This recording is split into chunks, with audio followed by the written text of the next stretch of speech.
I never believed in the supernatural. Ghost stories were just that. Stories. That was until last winter when something happened that I still can't explain.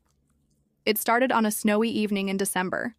I was driving back from a weekend trip to the mountains, taking the less-traveled Route 47 to avoid highway traffic.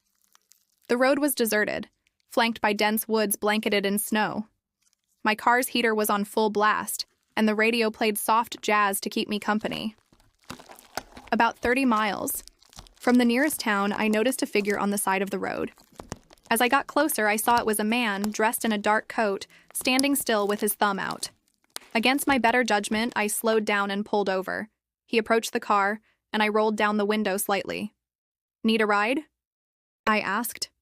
"Yes, thank you," he replied, his voice calm and polite. I unlocked the door, and he got in. He was tall, with pale skin and dark eyes that seemed to look right through me. He didn't carry any luggage, which struck me as odd. We drove, in silence for a while. I tried to make small talk. "Where are you headed?" "Just down the road," he said, not elaborating. The atmosphere grew tense. I couldn't shake the feeling that something was off. His presence was unsettling, and the temperature inside the car seemed to drop despite the heater. After a few miles, he spoke again. "Do you believe in fate?" The question caught me off guard.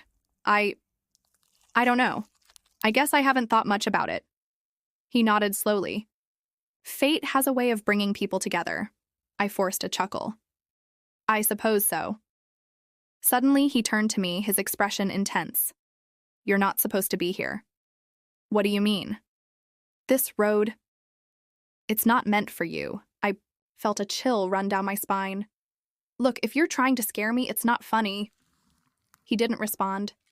Instead, he stared ahead, his face expressionless. I decided to drop him off at the next intersection. As we approached a clearing, I pulled over. "This is as far as I go," I said. He turned to me, his eyes piercing. "Remember this moment."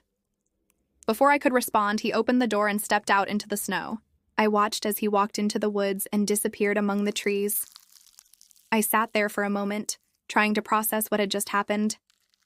Then I continued my drive, eager to get home. When I reached town, I stopped at a gas station to fill up. Inside, I mentioned the encounter to the clerk.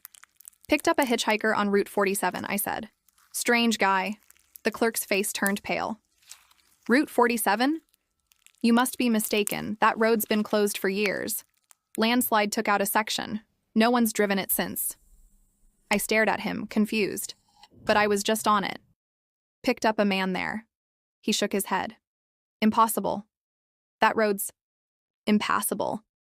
I left the station, my mind racing. Determined to prove I wasn't crazy, I returned to Route 47 the next day. As I approached the area where I had picked up the hitchhiker, I saw the road was indeed blocked off, covered in debris and overgrown with vegetation. There was no way I could have driven through. I stood there trying to make sense of it all.